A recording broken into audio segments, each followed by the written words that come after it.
Donne-moi ton cœur, ou Dieu demandant le cœur de l'homme, discours de Adolphe Monod, prononcé à Paris le 17 février 1850.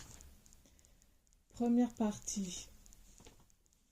Donne-moi ton cœur. Les définitions n'ont pas manqué à la nature humaine.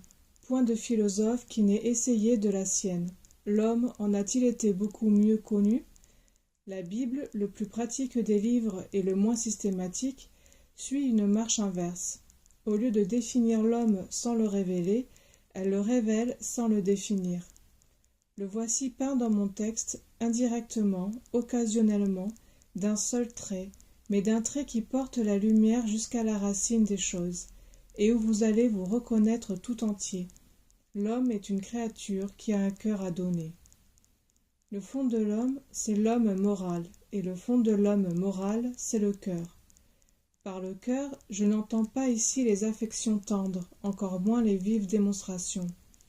Je prends ce mot dans une acception plus mâle et plus sérieuse, qui comprend tous les caractères, tous les âges, tous les degrés de culture. Le cœur est pour moi le siège du sentiment, de la conscience, de l'amour. Tout cela appartient à cette région du dedans, qui est comme le terrain primitif et substantiel de la nature humaine. L'intelligence et la logique, avec leur clarté admirable, pénètrent moins avant. Oui, il y a moins de l'homme dans l'intelligence qui fait la critique approfondie d'un texte sacré ou d'un livre du canon, que dans la foi du cœur qui se lance au sein du vide, sans autres appuis qu'une parole sortie de la bouche de Dieu. Il y a moins de l'homme dans la logique qui discute les rapports de l'homme à Dieu et de Dieu à l'homme que dans la repentance du cœur qui dit à Dieu « J'ai péché contre toi proprement », ou dans le besoin du cœur qui lui crie « Mon âme a soif de toi, dans cette terre déserte, altérée et sans eau ». Mais ce cœur qui est en nous, qui plus que tout le reste est nous, il aspire à se donner, disons plus, il ne se trouve qu'en se donnant. Être aimé, c'est sa joie, mais aimer, c'est sa vie. Là s'applique dans toute sa vérité cette parole du Seigneur. Mieux vaut donner que recevoir, ou plutôt, pour le cœur, donner, c'est recevoir.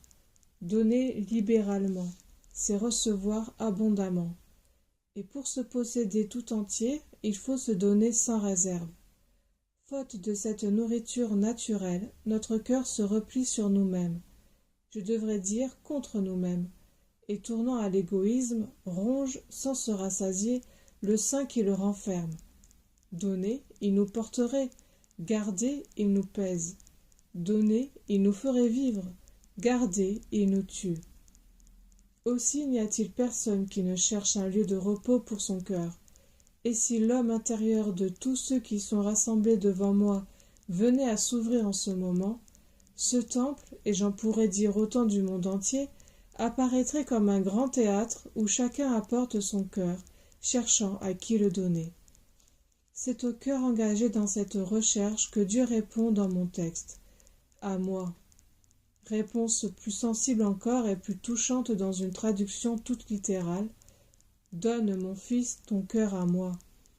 Hélas, cet « à moi » n'est ni le seul que le cœur ait entendu, ni le premier qu'il ait écouté. À moi, a dit le péché avec ses convoitises, et beaucoup de cœurs se sont jetés dans cette voie toute ouverte, jusqu'à ce qu'une expérience tardive leur ait appris que le péché ne flatte les besoins du cœur que pour les irriter, et que la séduction la plus entraînante est suivie du retour le plus amer. Est-ce vrai? À moi, a dit le monde avec ses pompes et ses plaisirs, et trop de cœurs encore se sont pris à cette amorce, jusqu'à ce qu'ils aient reconnu que le monde, même innocent, s'il l'était jamais, n'a pour remplir le vide du cœur que son vide à lui, qui s'ajoute à l'autre au lieu de le combler. Est-ce vrai? À moi, a dit l'affection naturelle, sous la forme d'une mère, d'une épouse, d'un enfant, et que de cœurs se sont livrés sans défiance à un penchant qui avait pour lui le cri de la nature et l'approbation de Dieu même, jusqu'à ce qu'ils aient trouvé qu'il n'y a pas de créature au monde qui puisse donner le repos à une autre créature. Hélas, et si elle pouvait le lui donner, quel repos, réduit à compter le jour en jour, avec les accidents possibles, avec la maladie probable, avec la mort certaine. Est-ce vrai? C'est alors que Dieu vient. Disons plutôt, car il était venu le premier, mais sans trouver d'accès, c'est alors que Dieu revient, miséricordieusement, après tous les autres, content de prendre cette humble place pourvu qu'il soit accueilli à la fin, fût-ce comme un pis-aller. Donne, mon fils, ton cœur à moi. Dieu, dis-je, mais quel Dieu? Question étrange, mais trop nécessaire, aujourd'hui que son nom sacré est tourné à des usages si divers, dirais-je, ou si profanes, par les systèmes et par les partis. Le Dieu qui vous demande votre cœur, c'est le Dieu qui se révèle dans l'Écriture, le Dieu de Jésus-Christ, le Dieu Père, Fils et Saint-Esprit. Ne traitez pas cette doctrine de spéculation théologique. C'est un mystère, plus encore c'est le mystère, mais un mystère tout de piété. Père qui nous a tant aimés que de frapper son Fils unique pour nous épargner, bien qu'il ait tant haï le péché que de ne nous épargner qu'en frappant son Fils unique. Fils qui a fait habiter au milieu de nous toute la plénitude de la divinité, revêtu d'un corps mortel dans lequel aussi il a porté nos péchés sur le bois. Saint-Esprit, qui venant demeurer en nous, nous fait un avec le Fils comme il est un avec le Père et nous rend participants de la nature divine. Que ce soit là le Dieu qui vous parle dans mon texte. Il le fait assez connaître par le nom seul qu'il vous y nomme, mon Fils. Car ce nom n'a sa vérité que dans la bouche de Dieu, de ce Dieu 3 fois saint et 3 fois bon. Pauvres créatures déchues et rebelles, nous ne sommes fils que parce que le Père nous a adoptés en son Fils bien-aimé. Nous ne sommes fils que parce que le Fils ne prend point à honte de nous appeler ses frères. Nous ne sommes fils que parce que le Saint-Esprit nous a scellés du sceau paternel et instruit à crier « Abba, Père !» Voilà, voilà le Dieu, le seul Dieu qui nous demande de notre cœur, le Dieu personnel, disons mieux encore avec l'Écriture, le Dieu vivant et vrai, le Dieu qui veut entretenir avec nous des rapports de sentiments, parce qu'il a un cœur qui répond au nôtre et qui cherche le nôtre. Le Dieu fait homme que nous pouvons aimer aussi réellement, aussi naturellement que nous aimons un frère ou un ami, et tout ensemble, par une combinaison merveilleuse, le Dieu spirituel qui entre dans une communion intérieure avec nous que nous ne pouvons connaître ni concevoir avec aucune créature. Votre cœur, et quel autre Dieu que celui-là s'en soucie? Ce n'est pas le Dieu du pharisianisme qui se tient amplement, surérogatoirement satisfait, si votre corps est assidu à son culte, si votre genou ploie jusqu'en terre, si votre chair est amaigrie par le jeûne, si votre bouche a prononcé quelque prière apprise, ou si votre main se répand en aumônes méritoires. Ce n'est pas le Dieu du panthéisme, qui se confondant tour à tour avec l'esprit humain ou avec la nature inanimée, n'a point d'existence propre, combien moins du sentiment personnel, et pour lequel recevoir et donner, aimer et être aimé, créer et être créé n'ont plus de sens direct. Que dis-je? Pour lequel le vrai et le faux, le bien et le mal, l'être et le non-être se mêlent, ou plutôt se perdent dans une négation universelle, décorée du nom superbe d'unité absolue. Ce n'est pas le Dieu du déisme, qui, donnant la vie sans se donner lui-même et créant comme pour se décharger, traite l'ouvrage de ses mains ainsi que l'autruche, ses œufs, qu'elle abandonne sur la terre sans s'inquiéter du pied qui les écrasera, cruel envers ses petits comme s'ils n'étaient pas à elle. Ce Dieu distant de ses créatures à perte de vue et de vie, qui, fixé dans les glaces hyperboréennes d'une création sans paternité et d'une providence sans entrailles, fait de l'existence un hiver éternel et du monde un froid tombeau. dont il n'est lui-même que la statue. Je ne dis rien du dieu du mahométisme, qui paie un dévouement sanguinaire et fataliste avec l'impure monnaie d'une volupté égoïste et charnelle, ni du dieu du paganisme, je devrais dire de ces 1000 dieux qui rendent avec usure à l'homme les leçons d'impiété et d'injustice qu'ils reçurent de lui, ni de tant d'autres dieux que l'homme a créés et créés à son image. Aussi, en dehors de Jésus-Christ venu ou attendu, peu importe, l'esprit qui inspire un saint Paul est aussi celui qui inspire un Salomon ou un David. Aucune religion ne nous offre rien qui ressemble à l'invitation de mon texte. Mon fils, donne-moi ton cœur. Donne-moi tes pratiques, dit le dieu du pharisianisme. Donne-moi ta raison, dit le dieu de Kant. Donne-moi ta personnalité, dit le dieu d'Hegel. Donne-moi ton sabre, dit le dieu de Mahomet. Donne-moi ta convoitise, dit le dieu d'Homère ou de Virgile. Restez pour le Dieu de Jésus-Christ, donne-moi ton cœur. Il le révèle, ce rebut de tous les autres dieux. Il le relève, ce rebut de tous les autres dieux, et en fait l'essence et la gloire de sa doctrine. Pour lui, donner son cœur à Dieu, ce cœur d'où procèdent les sources de la vie, ce n'est pas seulement une obligation de la piété, c'en est le fond même, c'en est le commencement, le milieu et la fin. C'est le caractère non équivoque d'une conversion véritable. Vous me dites qu'un homme a cru à l'évangile de grâce, c'est bien, mais y a-t-il cru d'une foi vivante, qu'il fait une profession irréprochable, mais cette profession est-elle sincère, qu'il tient une conduite exemplaire devant ses semblables, mais cette conduite est-elle sainte devant Dieu, qu'il est à la tête des œuvres chrétiennes, mais y apporte-t-il un esprit chrétien? Mais dites-moi qu'il a donné son cœur à Dieu. Toute autre question est superflue. La foi, les œuvres, la grâce, la sainteté, la nouvelle création, tout est là.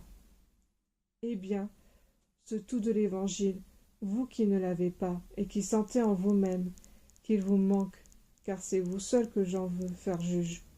Il s'agit de savoir aujourd'hui si vous voulez enfin vous en mettre en possession. Je ne m'arrête pas à vous demander si vous croyez à l'inspiration des Écritures, à la vérité de l'Évangile, à la divinité de Jésus-Christ, à la grâce qui réside en lui. Je n'en ai pas le loisir, ni ne pense en avoir besoin. La religion résumée dans le cœur donné à Dieu, cela est si simple, si beau, si vrai, que ces 4 mots. Donne-moi ton cœur. Ils contiennent une apologétique tout entière. Qui ne sentirait pas battre dans cet appel le cœur du vrai Dieu serait un homme sans cœur, sur lequel tous nos discours seraient perdus. Mais vous qui avez un cœur et qui entendez Dieu dans mon texte, placez-vous sans distraction devant la question pratique qu'il soulève, et dites si vous voulez donner votre cœur au Dieu de Jésus-Christ. Et à qui donc le donnerez-vous si vous ne le lui donnez? Donne, mon fils, ton cœur à moi en qui seul ton cœur peut se reposer, et à qui il aspire sans le connaître.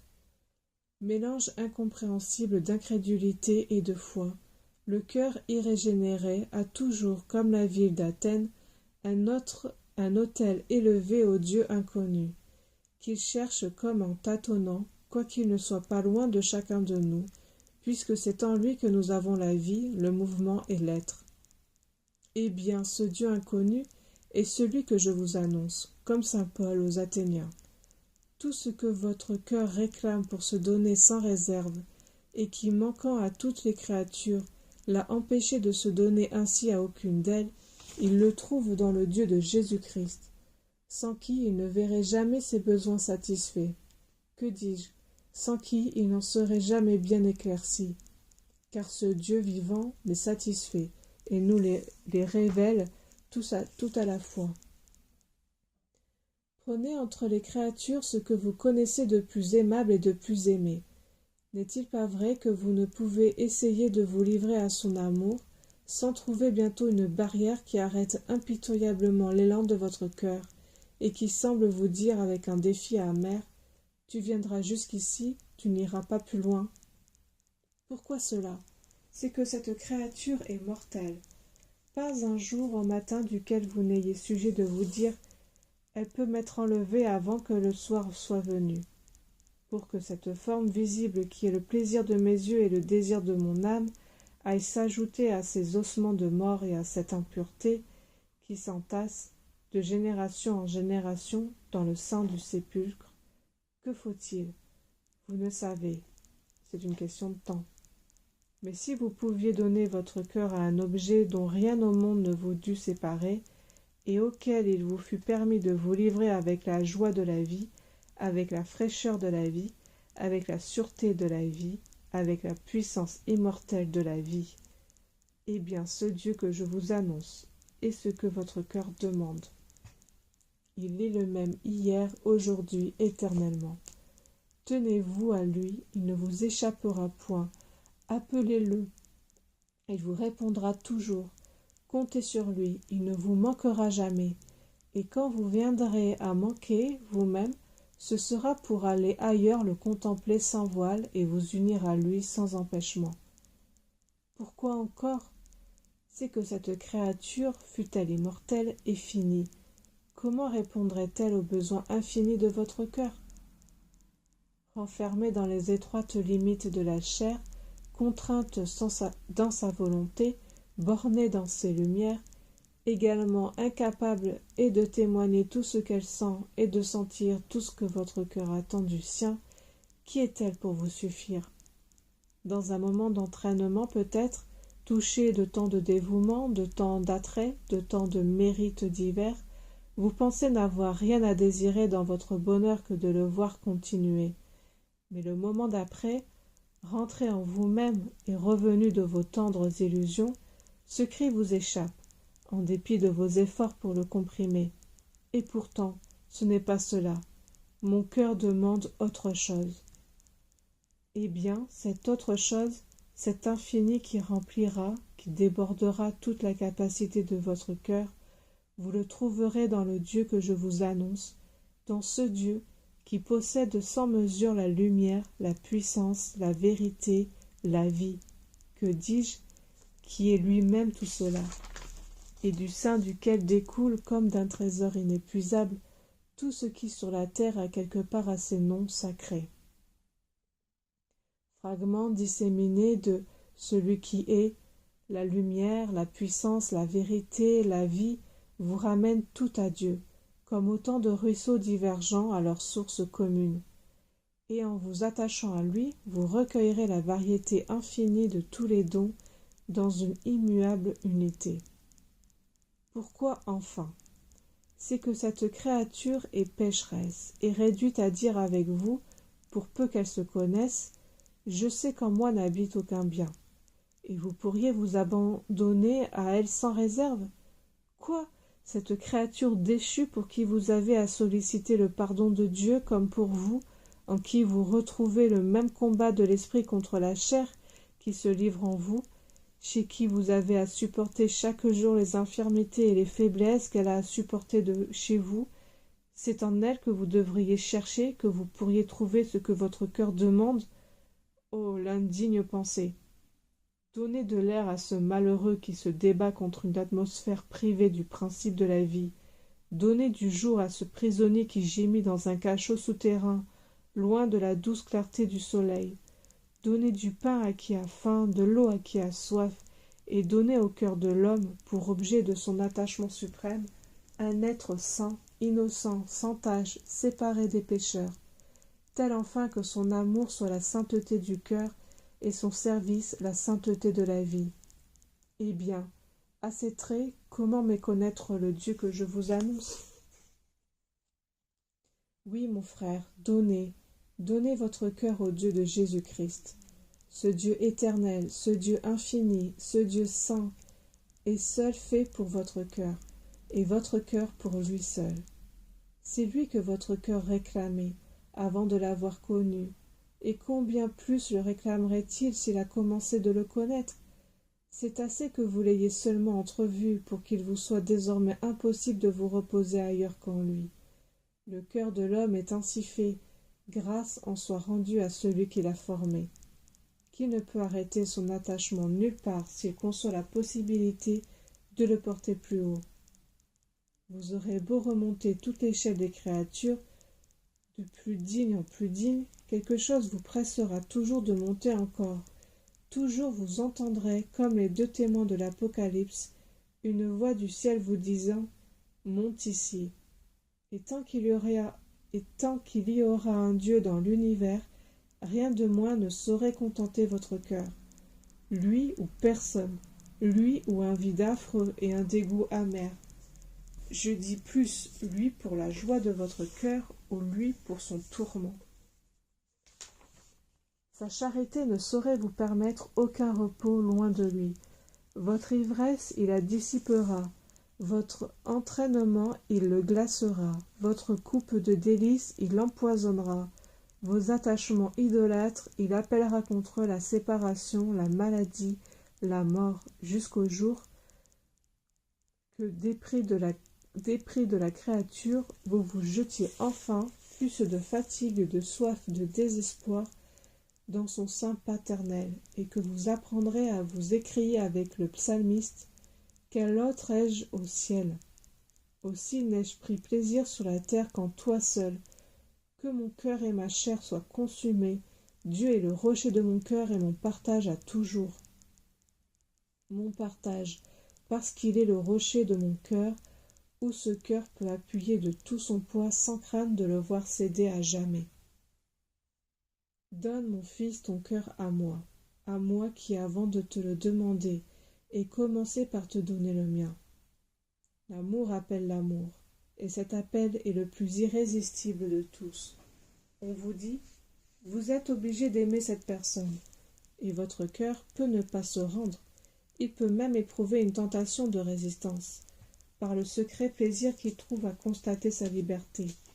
On vous dit encore, cette personne est digne de vous tout votre amour, et tout en reconnaissant les droits qu'elle a sur vous, votre cœur peut se sentir retenu, comme en dépit de lui, par un défaut de sympathie naturelle. Mais qu'on vous dise, cette personne vous a aimé de l'amour le plus tendre, sans calcul d'intérêt, ni même de retour. Elle a hasardé pour vous sa fortune, sa santé, sa vie. Et voici votre cœur gagné du premier coup, par l'horreur instinctive que l'ingratitude inspire à la conscience humaine, même irrégénérée. Cette condition n'est jamais complètement réalisée par la créature, soit parce qu'elle ne trouve pas plus en vous que vous en elle tout ce qu'il faut à un cœur si grand, soit parce qu'il y a en elle, aussi bien qu'en vous, un fond de froideur, d'égoïsme, qui mêle la recherche du moi jusqu'aux dévouements les plus abandonnés. Mais Dieu l'a rempli, pleinement rempli, car si vous demandez ce qu'il est, saint Jean vous répond « Dieu est amour ». Et si vous demandez ce qu'il a fait, le même saint Jean vous répond dans le même endroit « Dieu vous a aimé le premier ». Voilà ce qui brise le cœur quand le cœur a cru à l'Évangile, c'est-à-dire à la bonne nouvelle de l'amour de Dieu en Jésus-Christ, et ce qui fait les chrétiens à la Saint Jean, passez-moi l'expression, c'est de pouvoir dire avec Saint Jean « Nous avons connu et nous avons cru l'amour que Dieu a pour nous ». Cet amour de Dieu, se donnant lui-même, se donnant le premier, se donnant sans réserve, vous le verriez partout et toujours si vous aviez des yeux pour voir. Mais voulez-vous le trouver déclaré tout entier? Suivez l'apôtre de l'amour en Golgotha, car c'est devant la croix qu'il a écrit ce que je viens de vous lire. Quelqu'un a dit, dans la création, Dieu nous montre sa main, mais dans la rédemption, il nous donne son cœur. Sans doute, cette antithèse a quelque chose de forcé. Je réclame en faveur de la création. Non, le cœur de Dieu n'est point absent de la nature. Il palpite dans les mouvements de l'âme humaine, dans les battements du cœur maternel, dans le fruit précieux d'une terre féconde, dans les pluies du ciel et dans les saisons fertiles, et jusque dans la faim des petits oiseaux apaisés. Et que serait-ce donc, ô Dieu, qui est amour, si au lieu d'assujettir la création à la vanité, l'homme l'avait laissée telle qu'elle est sortie de tes mains? Aussi bien le Dieu sauveur n'est autre que le Dieu créateur, et la rédemption n'a pu prodiguer n'a pu nous prodiguer d'amour que ce que la création en tenait enveloppé dès le commencement. Mais il est très vrai que les marques d'amour que Dieu nous a données dans la création pâlissent auprès de celles qu'il nous a données dans la rédemption, comme les feux de la nuit s'éteignent pour nous dans la clarté du jour, sans lui céder en réalité. Et nous ne ferons qu'imiter l'exemple de saint Jean, de tous les apôtres, en allant droit à la croix de Jésus-Christ, pour vous montrer quel amour le Père nous a témoigné, ou selon une traduction plus littérale, quel amour le Père nous a donné. L'expression est étrange, je l'avoue. Je comprends que nos versions aient hésité à la transporter dans notre idiome exact et timide, et pourtant, je le regrette. Le mot donné, ce mot favori de l'Évangile, ne se remplace par aucun autre. Et si saint Jean l'a choisi, c'est qu'il a vu dans l'amour de la croix plus qu'un sentiment qui se déclare. Il y a vu un cœur qui se donne. Mon cher auditeur, vous êtes-vous jamais placé sérieusement devant la croix de Jésus-Christ? Vous êtes-vous jamais demandé ce que Dieu vous a donné d'amour dans cette heure mystérieuse où retentit au travers de l'espace immense et des siècles éternels ce cri de l'amour qui s'immole? Tout est accompli. On dit que le pieux réformateur des Moraves datait sa consécration à Dieu d'un jour que, traversant une galerie ornée de tableaux, il s'arrêta par hasard, je parle selon les hommes, devant un tableau où l'on voyait le Seigneur Jésus expirant sur la croix, avec ces mots écrits au-dessous: « Voilà ce que j'ai fait pour toi, et toi, qu'as-tu fait pour moi ?» La pensée de ce que Dieu nous a donné sur cette croix, contemplée pour la première fois sérieusement, lui gagna ce jour-là le cœur de Zinzendorf, et par son cœur toute sa vie. Oh, si ce discours pouvait être pour vous le tableau de Zinzendorf, et pourquoi ne le serait-il pas? Pourquoi ne compterais-je pas avec vous sur la vérité de l'Évangile, sur l'Esprit de Dieu et sur votre cœur, si vous en avez un? Pas de peinture oratoire des souffrances de votre Sauveur, pas d'appel pathétique à une sensibilité nerveuse. Le fait, le simple fait de la rédemption, parlant à votre sentiment, à votre raison de ce que vous a donné le Dieu qui vous demande votre cœur, Dieu signale son amour envers nous en ce que, lorsque nous étions encore pécheurs, Christ est mort pour nous. Christ est mort pour nous. Je n'en veux pas davantage. Christ, ce Fils de Dieu, son Fils unique et bien-aimé, cet autre lui-même en qui il a mis tout son plaisir. Ce Dieu devenu homme pour se donner sans empêchement à l'homme, qui nous dira son vrai nom? Qui nous dira sa gloire adorable? Qui nous dira son tendre rapport avec le Père? Qui nous le dira quand les séraphins eux-mêmes se voilent la face de leurs ailes pour se dérober à l'éclat de sa majesté? Pour nous, quand nous aurons essayé de concevoir l'amour le plus exalté, le plus sanctifié, du Père le plus aimant pour le Fils le plus aimable, et cet amour gravissant en silence une montagne de Morija, comment nous dissimuler que tout cela est autant au-dessous de la mystérieuse réalité que la terre est au-dessous du ciel et l'homme au-dessous de Dieu? Ô don ineffable! Christ est mort, cette mort, ce cruel déchirement du corps qui vient à peine en mémoire auprès de cette amertume de l'âme, plus cruelle 1000 fois, ce fardeau de tous les péchés du genre humain, pesant sur une seule tête, et cette tête seule innocente, cette maladie de Sinaï fondant avec toute cette erreur sur l'agneau de Dieu, et relevée tout à la fois par la sainteté humaine de la victime et par sa grandeur divine. Quelle mort terrestre en pourrait approcher? Quelle sympathie terrestre y répondre? Quelle imagination terrestre la concevoir? Et quand vous aurez tâché de rassembler un esprit tout ce que vous avez éprouvé, connu, entendu, rêvé de douleur dans l'humanité, que deviendra cette goutte d'eau dans l'abîme d'angoisse où retentit ce cri lamentable: mon Dieu, pourquoi m'as-tu abandonné? Au sacrifice ineffable, Christ est mort pour nous, pour vous, pour moi, pour nous tous. Pour nous, saints, dociles, fidèles? Non, mais pour nous, pécheurs, rebelles, ennemis, qui ne vivions que pour l'offenser, et qui l'avons attaché par nos crimes à cette croix où il les vient expier. Pour nous, du moins, pénitents, croyants, priants? Non, mais pour nous, impénitents, incrédules, sans Dieu et sans espérance au monde, qui n'avons commencé de nous douter de notre injustice ou de notre péril, qu'en apprenant à quel prix Dieu nous a rachetés de l'une et retirés de l'autre. Est-ce là la manière d'agir des hommes? Et que sont nos voix auprès des voix de cette grâce toute gratuite, et nos pensées auprès de ces pensées? Ô miséricorde ineffable! Mais me suivez-vous? N'ai-je pas à craindre de ne pas trouver en vous ce cœur simple et ouvert que trouva en Zinzendorf son tableau?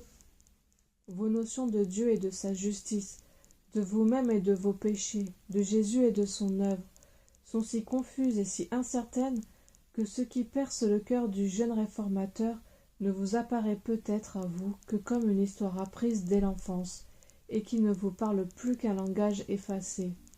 Eh bien, si votre sentiment est à ce point émoussé et votre lumière obscurcie, rapportez-vous-en à d'autres, j'y consens. Tournez le dos à la croix, et lisez l'amour que Dieu vous y donne dans les impressions qu'elle produit sur des témoins plus capables de le comprendre et de l'apprécier. Rapportez-vous-en au seul apôtre, qui ait suivi le crucifié jusque-là, pour ne pas dire à l'Esprit de Dieu qui l'inspire, en ceci est manifesté l'amour de Dieu envers nous, que Dieu a envoyé son Fils unique au monde en propiation pour nos péchés. Rapportez-vous-en aux élus glorifiés qui chantent le cantique. Tu as été mis à mort et tu nous as rachetés à Dieu par ton sang, de toute tribu, langue, peuple et nation. Rapportez-vous-en aux anges saints qui se courbent sur cette charité divine, comme les chérubins sur l'arche, et qui désespèrent d'y pouvoir. Regardez jusqu'au fond. Rapportez-vous-en à la nature inanimée, que ce spectacle anime, à ces rochers qui se fendent, à cette terre qui rend ses morts, à ce soleil qui se couvre, à ce jour qui se change en nuit, à ce voile du temple qui se déchire, comme si tout l'ordre des choses humaines et divines était bouleversé. Mais plutôt, rapportez-vous-en au crucifié lui-même, marchant vers sa croix. Dieu a tant aimé le monde qu'il a donné son Fils unique, afin que quiconque croit en lui ne périsse point, mais qu'il ait la vie éternelle. Et que ne puis-je, avec vous, remonter à la source première de l'amour révélé au monde par la croix, reculer jusqu'avant les siècles, pénétrer dans ces sanctuaires impénétrables où se tiennent les conseils du Dieu fort, et vous faire assister à cette délibération du Père, du Fils et du Saint-Esprit, où la rédemption de l'homme tombé est résolue dès les temps éternels, et l'œuvre d'amour partagée entre le Père qui nous appelle, le Fils qui nous rachète et l'Esprit qui nous sanctifie. Ange du ciel, présent dans les assemblées de l'Église, parlez. N'est-il rien venu jusqu'à vous de ce conseil d'amour? Aucune parole, aucune pensée, aucun rayon échappé qui pût révéler le don de Dieu à ces cœurs que rien n'a pu toucher encore? Que si les lois qui président à nos rapports avec vous, tandis que nous sommes renfermés dans ce corps mortel, ne vous permettent pas de porter du ciel en terre les nouvelles de cette délibération divine, venez que je vous donne à porter de la terre au ciel la nouvelle d'une autre délibération, toute humaine, mais aussi merveilleuse pour le moins. Allez dire aux intelligences célestes que, tandis que j'annonce ici, d'accord avec vous, avec l'Écriture, avec la vérité de Dieu et avec la conscience de l'homme, l'amour d'un Dieu qui a envoyé son Fils au monde. Il y a là devant moi un pécheur perdu qui délibère avec lui-même s'il doit ou non donner son cœur au Dieu qui lui a donné son Fils, qui attend pour se déterminer qu'il ait pu se soustraire à l'entraînement d'une parole trop maîtresse de lui ou trop peu maîtresse d'elle-même, et qui pourra vous dire demain à quelle partie il s'est arrêté. Allez le dire, et vous qui trouvâtes si souvent la terre incrédule à ce qui vient du ciel, vous allez trouver pour la première fois le ciel incrédule à ce qui vient de la terre. Donne, mon fils, ton cœur à moi qui te le demande. Qui te le demande. Si je ne voulais ici que défendre les droits de Dieu sur ce cœur qu'il demande, il me suffirait de vous rappeler que c'est lui qui l'a fait, et qu'en le demandant, il ne demande qu'un bien qui vient à lui, qui vient de lui. Je disais tantôt que le Dieu de Jésus-Christ a commencé de nous donner son cœur dans la création. Il a fait plus, il l'a mis en nous. L'amour, qui est la plus belle définition de Dieu, est aussi le plus beau don que Dieu ait fait à l'homme.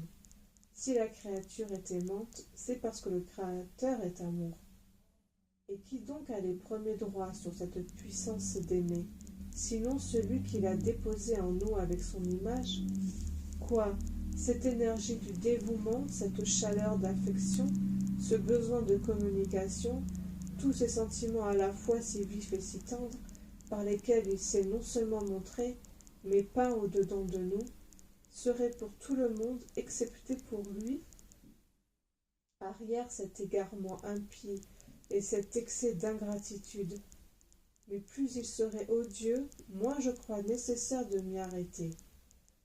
C'est une considération plus délicate que j'ai à vous présenter ici, et je veux faire appel en finissant à ce qu'il y a de plus sensible et de plus intime dans le cœur de l'homme.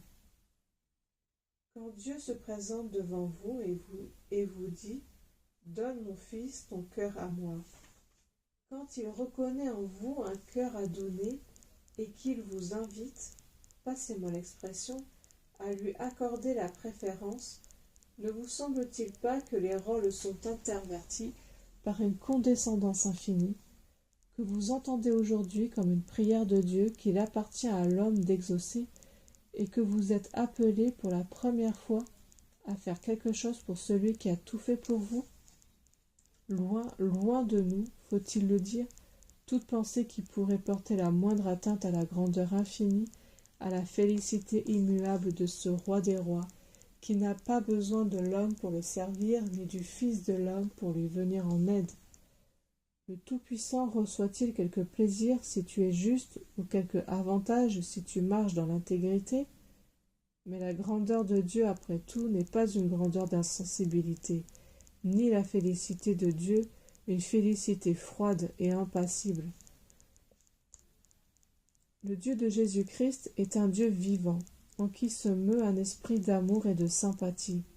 Or, cet amour, cette sympathie, quel moyen avons-nous de nous les représenter que de transporter en Dieu les sentiments analogues qui sont dans l'homme, en les dégageant d'avec tout ce qui est du péché et de la chair, pour ne retenir que ce qui est essentiellement vivant et personnel? Aussi bien Dieu lui-même nous encourage à saisir ces traits dans ceux de l'homme qu'il a fait à sa ressemblance, lorsqu'il se révèle partout à nous sous le nom de Père. Et comment concevoir un père sans un cœur paternel?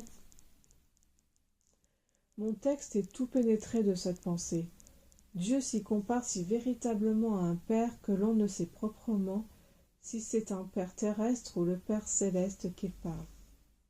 Et celui qui dit ceci, « Donne, mon fils, ton cœur à moi », est aussi celui qui dit ailleurs dans le même chapitre, « Mon fils, si ton cœur est sage, mon cœur, oui, mon propre cœur s'en réjouira. » Mais ce touchant langage est faible auprès de ces magnifiques paroles d'un prophète qui dépasse tout ce que j'aurais osé dire, et où l'on ne sait ce qu'on doit le plus admirer, de la beauté du langage ou de la tendresse du sentiment. L'Éternel ton Dieu est au milieu de toi, le Tout-Puissant, ton libérateur. Il se réjouira sur toi d'une grande joie. Il se taira à cause de son amour, il s'égaiera sur toi avec chant de triomphe. Toutefois, en contemplant ce prodige d'amour, un Dieu créateur et sauveur qui demande le cœur de sa créature pécheresse et perdue, craignons comme Moïse devant le buisson ardent, d'approcher de trop près. Sans prétendre lever sur la nature divine un œil téméraire, reposons nos regards sur ce Dieu qui s'est fait homme tout exprès pour se mettre à notre portée. et contemplons le cœur du Père au travers du cœur humain de ce Fils qui nous a dit lui-même « Celui qui m'a vu a vu mon Père ». Eh bien, pouvez-vous vous figurer Jésus impassible à la vue du pécheur pénitent qui vient lui donner son cœur?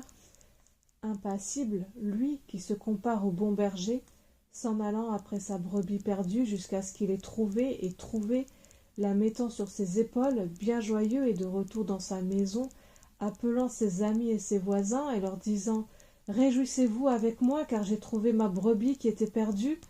Cette joie, ne voulez-vous pas la lui donner? Quand Jésus, fatigué du chemin et assis près de la fontaine de Jacob, dit à la Samaritaine « Donne-moi à boire ». Quel est celui de vous qui n'envie à cette femme le privilège de pouvoir donner à son Sauveur un verre d'eau froide pour étancher sa soif? Mais vous n'aurez rien à lui envier, si par le don de votre cœur vous répondez à cet autre « J'ai soif », plus profond et plus spirituel, qui lui échappe sur la croix où il meurt pour vous. Quand Jésus dit à Zachée « Descends, car il faut que je demeure aujourd'hui chez toi », quel est celui de vous qui n'envie à Zachée le privilège de recevoir son Sauveur dans sa maison et de lui prodiguer tous ses soins? Mais vous n'aurez rien à lui envier si vous ouvrez votre cœur à ce même Sauveur qui vous dit aujourd'hui « Je me tiens à la porte et je frappe. Si quelqu'un entend ma voix et m'ouvre la porte, j'entrerai chez lui, je souperai avec lui et lui avec moi. » Quand Jésus succombe sous le pesant instrument de son supplice, qui de vous n'envie à Simon de Cyrène le privilège de porter quelque instant pour son Sauveur cette croix, sur laquelle il va bientôt porter nos péchés en son corps? Mais vous n'aurez rien à lui envier si vous êtes de ceux dans lesquels il accueille le fruit du travail de son âme, et si votre cœur fait partie de ce butin précieux qu'il partage avec les puissants pour avoir livré son âme à la mort. Et quand ce même Jésus, déjà crucifié et à peine ressuscité, dit à Pierre « Simon, fils de Jonas, m'aimes-tu » Quel est celui de vous qui n'envie à l'apôtre tombé, mais relevé, le privilège de verser dans les plaies qu'il a faites pour sa part, au corps et à l'âme de son Sauveur, l'huile et le vin, de sa repentance et de son amour? Mais vous n'aurez rien à envier à l'apôtre lui-même, si d'un cœur qui vole comme le sien au-devant de la question de son maître et du vôtre, jaloux de causer quelque joie à celui auquel vous causâtes tant de douleur, vous pouvez lui dire à votre tour « Seigneur, tu sais toutes choses, tu sais que je t'aime ». Que s'il y a ici quelqu'un qui sente autrement là-dessus, quelqu'un qui, à la place de la Samaritaine, eût refusé le verre d'eau froide, quelqu'un qui, à la place de Zachée, eût tenu sa porte fermée, quelqu'un qui, à la place de Simon de Cyrène, eût laissé la croix sur les épaules où elle était, quelqu'un qui, à la place plus touchante encore des instances et des supplications, plus pressante encore, où plus d'un de ces pécheurs pour lesquels je parle va sortir d'ici tel qu'il y était entré, répondant à Dieu qui lui dit « Donne-moi ton cœur, sinon je ne veux pas, du moins je ne peux pas », même pensée exprimée seulement avec plus de ménagement, ou bien, ce qui est moins compromettant, ne répondant rien, secouant la prière de Dieu de dessus ses épaules fatiguées, et impatient d'éteindre dans les occupations ou dans les entraînements de la vie la lueur importune qui vient de se faire jour dans le fond de son âme. Mais non, demeurez. Nous pouvons ne nous revoir jamais. 2 mots encore. Je vous l'ai dit comme un homme qui peut mourir aujourd'hui, à des hommes qui peuvent mourir aujourd'hui. Sachez du moins qui vous êtes, et connaissez-vous enfin vous-même. Vous n'avez pas besoin pour cela d'attendre le jugement de la grande journée, où les livres ouverts dévoileront les secrets des cœurs. C'est un cœur tout dévoilé, tout jugé, qu'un cœur froid pour Dieu. Encore s'il était froid pour tout, mais non, vif pour tout le reste, vif pour la famille, vif pour le monde, vif pour l'argent, vif pour la convoitise, froid pour Dieu seul. Froid, c'est trop peu dire. Avec le Dieu de Jésus-Christ, l'indifférence ne va jamais seule. Avec ce Dieu vivant qui seul remplit notre cœur, l'indifférence est folie. Avec ce Dieu miséricordieux qui nous a donné son cœur, l'indifférence est ingratitude. Avec ce Dieu incarné qui sollicite notre cœur, l'indifférence est impiété. Point de milieu avec le Dieu de Jésus-Christ, entre l'amour et l'inimitié. Or, l'inimitié de Dieu, savez-vous ce que c'est? C'est l'enfer. Tout ensemble prouvé et justifié. C'est l'enfer sur terre, en attendant que ce soit l'enfer dans l'enfer. Ennemis de Dieu, voilà ce que vous êtes. Je le dis après l'Écriture. Reculez d'effroi si vous le voulez, mais sondez-vous, et vous serez d'accord avec moi. On est indifférent avec Dieu. Pourquoi? Parce qu'on est las de son service, las de ses commandements, las de ses importunités, las peut-être de son amour. Cette lassitude, qu'est-elle autre chose que de l'inimitié secrète?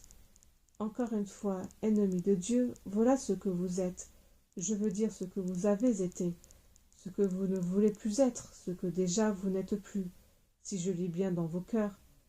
Ô mon frère, ô ma sœur, donnez aujourd'hui au monde en attendant que vous le donniez à l'univers au jour du jugement. Le seul spectacle moral le plus beau que celui d'un ange saint, qui n'a jamais cessé d'aimer Dieu, le spectacle d'un pécheur, d'ennemi devenu ami, d'un Saint-Pierre naguère apostat à qui Jésus dit « M'aimes-tu » et qui répond « Tu sais que je t'aime », d'une Marie-Madeleine possédée naguère de 7 démons à qui Jésus dit « Marie » et qui répond « Rabboni ». Oui, soyez ce Saint-Père, ce Saint-Pierre, soyez cette Marie, vous le pouvez si vous le voulez. L'homme refuse tous les jours le cœur de Dieu, mais Dieu ne refusa jamais le cœur de l'homme. Ce n'est pas pour le refuser qu'il le sollicite, qu'il le réveille, qu'il le touche. Voulez seulement, et vous le donnerez. Voulez, et vous l'avez déjà donné.